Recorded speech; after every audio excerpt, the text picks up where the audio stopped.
BRS working president KTR పై వరంగల్ పశ్చిమ MLA Nayani Rajender Reddy fire అయ్యారు. కేటీఆర్ కు మానసిక పరిస్థితి బాగాలేదు, అందుకే ఇష్టం వచ్చినట్లు మాట్లాడుతున్నారన్నారు నాయని. మేం తిరగబడి మాట్లాడితే కేసీఆర్ తట్టుకోలేరని ఫైర్ అయ్యారు. పార్టీ మీటింగ్ లో 10 మంది రైతులను తీసుకొచ్చి శుద్ధపూసలా మాట్లాడుతున్నారని ఎద్దేవా చేశారు. తెలంగాణను రైతాంగాన్ని 10 ఏళ్లలో ఆగం చేశారని, రైతులపై కేసులు పెట్టి బేడీలు వేసిన నీచ చరిత్ర కేటీఆర్ మర్చిపోయారా అంటున్న నాని రాజేందర్ రెడ్డితో మా ప్రతినిధి ఫేస్ టు ఫేస్. వేదికగా రైతు సంగ్రామ సదస్సులో కేటీఆర్ సంచలన వ్యాఖ్యలు చేశారు. తెలంగాణ వ్యాప్తంగా రైతులు అరుగోసపడుతున్నారంటూ తీవ్ర వ్యాఖ్యలు చేస్తూ రాహుల్ గాంధీ రేవంత్ రెడ్డిపై తీవ్ర స్థాయిలో విరుచుకుపడ్డ పరిస్థితి. ప్రస్తుతం స్పందించడానికి వెస్ట్ ఎమ్మెల్యే నాయని ఉన్నారు. ఏంటి అసలు తీవ్ర స్థాయిలో వ్యాఖ్యలు చేశారు, రైతులను గోసపెడుతున్నారని కూడా 4 తీర్మానాలు ఈ రోజున ప్రతిపాదించారు. సో ఏం చెప్తారు కేటీఆర్ వ్యాఖ్యల మీద?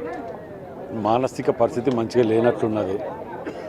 వాళ్ళు అయ్యే చెప్తుంటాడు అప్పుడప్పుడు, గూట్ల బీకనోడు ఏట్లా బీక్తాడట అని. వీడు ఇంటనే బీకలేడు, బయటకు వచ్చేదో బీక్తా అని చెప్పి తిరుగుతాడు. అది పద్ధతి కాదు.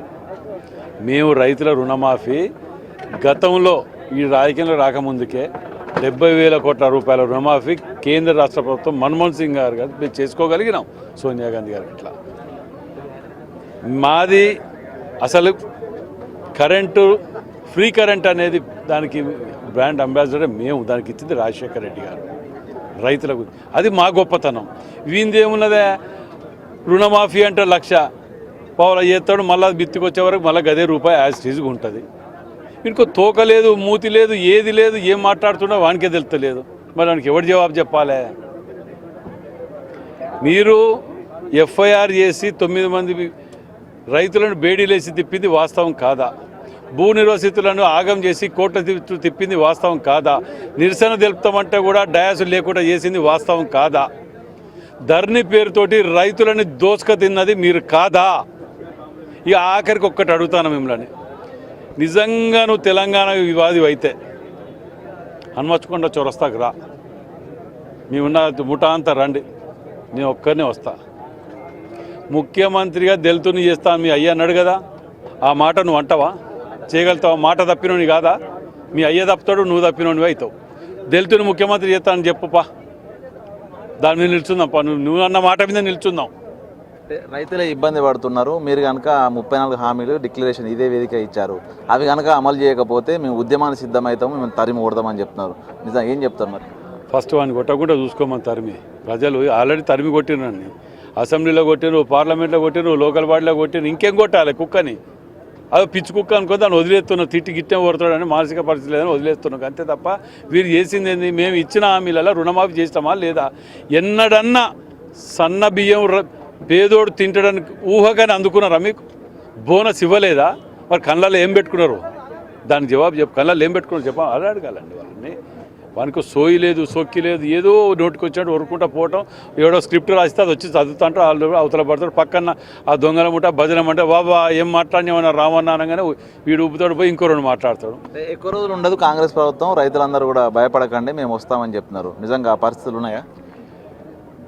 అది వీడు చెప్పేది ఏముంటుంది అందులో? ఎక్కువ రోజులు అనేది మనిషి శాశ్వతం ఎవ్వడు బతకడు. అధికారం అనేది వీడు చెప్తుంటుందా మేము చెప్తుంటుందా?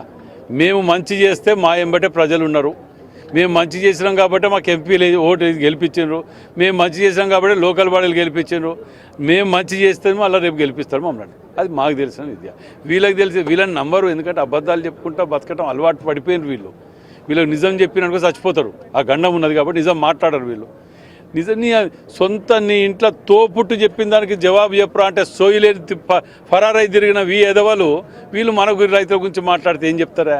మొత్తంగా ఉమ్మడి వరంగల్ జిల్లా రైతులు ఈ రోజున హాజరయ్యారు. సో ఏం చెప్తారు రైతులకు మీ పార్టీ తరఫున ఏం చెప్పాలి? అలా సగానికి ఎక్కువ మంది కార్యకర్తలే ఉన్నారు కదా, ఆయన ఏది చెప్తే భజన కొట్టే మండలే ఉన్నది కదా.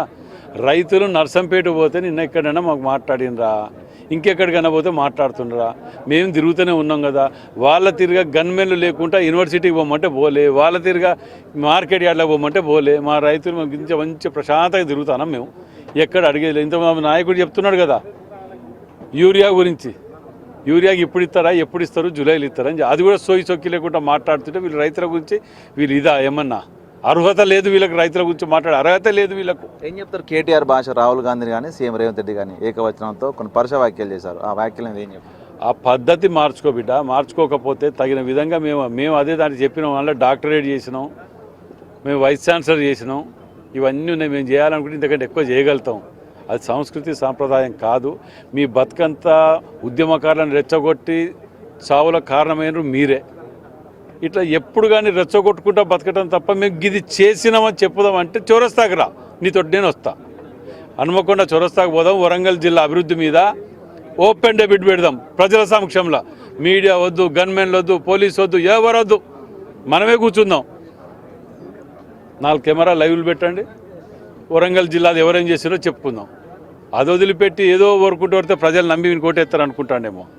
Thank you. ఇది రైతు సంగ్రామ సదస్సులో కేటీఆర్ చేసిన వ్యాఖ్యల్లో రైతు డిక్లరేషన్ పేరుతో అన్ని హామీలు నెరవేరుస్తూ ఉన్నాము. కేటీఆర్ రైతును రెచ్చగొట్టే ప్రయత్నం చేస్తూ ఉన్నారు. కేటీఆర్కు దమ్ముంటే వరంగల్ చౌరస్తాలో అభివృద్ధిపై రావాలంటూ కూడా ఎమ్మెల్యే నాయని చెప్తున్న పరిస్థితి. వీడియో జర్నలిస్ట్ సంతోష్తో వేణు బిగ్ టీవీ.